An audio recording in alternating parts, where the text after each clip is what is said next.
But in terms of building, there's a lot I could say around plan mode, how to make that even more effective. Say it. That's a No, different conversation. share. I don't know. We just want to. We don't want to No, I derail don't your want questions. let's go down some rabbit holes of like, and Okay. let's like actually give some context. So let's talk Well, about plan mode, and we'll move into the. So there's, first of all, there is a big debate right now between where to get the most leverage in plan. In the planning and execution, when you're doing agentic coding, so you're using a team of agents to write and execute the code and self-test and all that kind of stuff, right? So it's not AI assistance where I'm just having it write one function at a time, one class. It's like doing the whole refactor or the whole project. Those 3 points of contention are, should humans be spending most of their time during the planning? Should they be spending most of their time during the code review? Like some people are saying right now. Some people are changing their mind too. Some people used to say, read all the code. Oh, that's right, sorry. Read all the plan, don't read the code. And then those same people are now saying, we made a mistake. You don't read all the plan, read all the code. But there's a third place to also, there's a third philosophy or a third camp, which is review all the tests, right? So that's where you really need to be putting all your energies at the end point, is the testing. So you're kind of doing a test-driven setup. So I do think personally that contention of where to put the effort between the three, I think of it almost, you know how you have those min-max absolute points on curves, where if you had a two-dimensional graph and there's like a bell curve and you want to kind of be in the optimal value at the peak somewhere around there. But because it's 3 points, like testing, code, and planning, it's actually in like a three-dimensional space between those three, and like where do you put most of your effort? But I do think that whole question will go away as models get better and bigger. There's still so much to be done around memory and context, which you're hinting on. I think that's really a big gap right now that companies will most likely start having to focus on a lot more in the coming year or two. But in terms of the planning, when you're doing it, so the way we build plans is first we write up either a product design requirement document or an ADR, an architecture design requirement document. Depending on the refactor or the code that we're writing, that could be somewhere around 2,000 to 6,000 lines of planning that is created. That's a whole process. This is where you're putting a lot of time in, at least for us, is the planning. Our planning time is like way higher than it used to be, right? We used to just like write some specs, figure out some stuff, and start coding, right? Now we're spending about double the time than we used to historically on all of this planning stuff. And so we do that first planning up front. Then we take that document. We're not done with planning, because then we take each phase or each section of it, and each of those is then broken down. One of the things we tell the AI is write it as if a junior was going to write this code, right? Like how give the junior enough information that they know exactly what they need to do for each of these steps. There's more to it too, because you really have to think about edge cases and how you're going to test things and validate, and how are you going to get the AI to do all of this work without a human needing to be involved with these steps. Sometimes you have to build bridge. There's like mini projects that have to happen to just build those bridges, or there's self-validation loops. And so you build all of that out, and then from each of those documents, then you build work order collections, which are breakdowns of context that is a living document, plus a planning, which is a living document, and then actual individual tasks, which is also living documents too. Living meaning that they're edited as they're being used. They're not just static. And then those collections, and they're different frameworks, but this is kind of the most simple one. Those are then passed on finally to a team of agents that then has their own state-driven control system that I was talking about, to make sure that things are grounded. So that, and they have antagonizing objectives is also important too. Like you want the tester whose goal is to find as many bugs as possible, and they get pats on the back or best fit points, or however you want to look at it. And then the developer wants, of course, to code successfully, and then the task manager wants to make sure that everyone's proving that they're doing their jobs so they can mark them all off. So every single role in it has their own objectives, and some are antagonizing. And then they go through all of those, self-check and report, and then you just need to, and then from there, as you make the system more and more sophisticated and resilient, you can accomplish larger chunks of work at a time before a human needs to even go and start reviewing it. Right? So it might run for 5 minutes in the background when you're building confidence, but then eventually it's running for like 30 minutes or more in the background as it just crunches through these different documents in series. Now, planning, one-off planning mode in Claude Code, that I would say, I kind of view it as like one step above AI assistance, because what you're doing is you're basically doing a one-shot job, in air quotes, on a particular function or feature or mini refactor, but there's a limit to the scope and scale that that can accomplish on its own.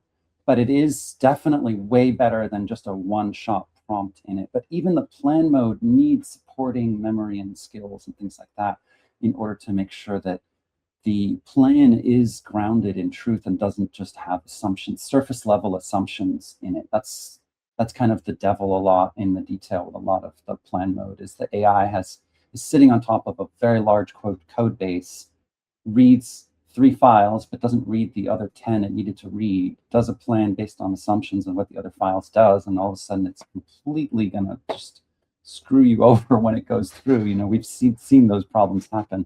So, plan mode can be amazing, but it can also be insufficient. No. Oh yeah. No, I think it was kind of like a bare minimum. Like if you're gonna, like just a one-shot prompt, like if it's not really elegantly engineered, it's not going to give you the output you need. Because there's a lot of conversations, I guess, on social media of like all these tools that are just kind of wrappers anyway, and it's like build me a whole app, and then it like breaks, and it's like you can't build a whole app with one line of code. And then you got to think about, well, how many users are going to go through this app at the same time? Because if you scale it up, you got one function processing at a time. Like it's not going to be super useful. And so that actually, I know I'm pivoting all around. I have so many questions for you, but that's been some of the debate with a couple client projects that I got pulled in on is, okay, like we want to vibe code something, and it's functional, but there's some security concerns. What kind of data is going to go through it? How many users it's going to be? And then like, okay, can like base 44 or some of these tools replace a enterprise system, right? And it's like, no, use it to create the MVP, and then at a certain point, switch it over to a developer. And I'm starting to see with these agent systems, it's like, well, they can code it up, like, like, okay, maybe you're not using this tool, but these agents, if they have sufficient information, and I get, it goes back to the memory. I feel like the memory is that big issue right now, but I mean, they can code it in whatever you want to code it in.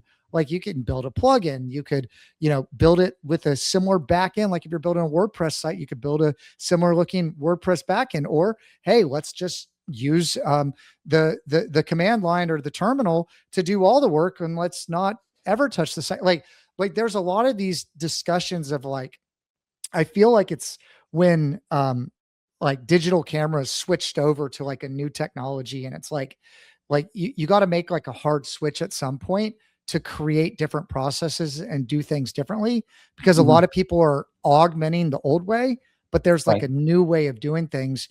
And like, where is that switchover point? And also the maturity level of what these things are doing. Like, do you have to hand it off to a full stack developer to build it out? Or, can these agents build it where it's enterprise ready? Like what's happening with SaaS? There's a lot of questions in there, so feel like to answer whatever one you want. Sure. So what I would say is, I mean, talking about that last thing you were just mentioning around the full stack developer. Yeah. The way we've seen, so we made a rule for ourselves first experimentally back in December, which was, can we do this new project never writing a line of code? And it was a hydraulic system simulation code refactor, a meaty thing, not just like something you could just spin out as a vibe code thing in an afternoon. And back then it was also pre Opus 4.6. Yes. I think it was 4.5 at the time. There's something magical that happened with 4.6, but that comes later in my little story. But man, it was like the first month was like painful, because we had this rule and we're trying to go through it, regardless of how to learn how can we get this thing to be as good as us doing it by hand, but not, right? And Yeah. so, but now with the way things have progressed and all the things that we've learned, and then also 4.6, which did like this magical kind of frosting on the top and like really brought it even more to reality. At least for us, like it's kind of over the whole idea that you write code by hand. Of course, if the client comes over and it's just like, I need to change something quickly, I mean, maybe you just change the line of code, or maybe you just one shot that one little thing. But any kind of major refactor or major project, we're seeing that it's done way faster and has less problems than when people are doing it. By less problems, I mean less bugs. So I mean, that's kind of a big kind of milestone and less bugs compared to, like, let's say the average programmer, right? I mean, of course there's going to be senior coders out there. We're going to still beat these AI systems today. I don't know how long that's going to last, honestly. Like probably a year from now, that might not even be true anymore. But at least right now, certain senior devs can probably outcompete the AI still, but probably not on speed, but more on bugs and broader thinking of impacts and things like that. So there's still a little bit of a moat there. But yeah, in terms of enterprise ready software and so forth, you do need somebody who is that brain, who really is thinking through, what are the security levels? How are we going to test this? How is it going to integrate? When we're done with feature one, what's coming next? How do we not paint ourselves into a corner?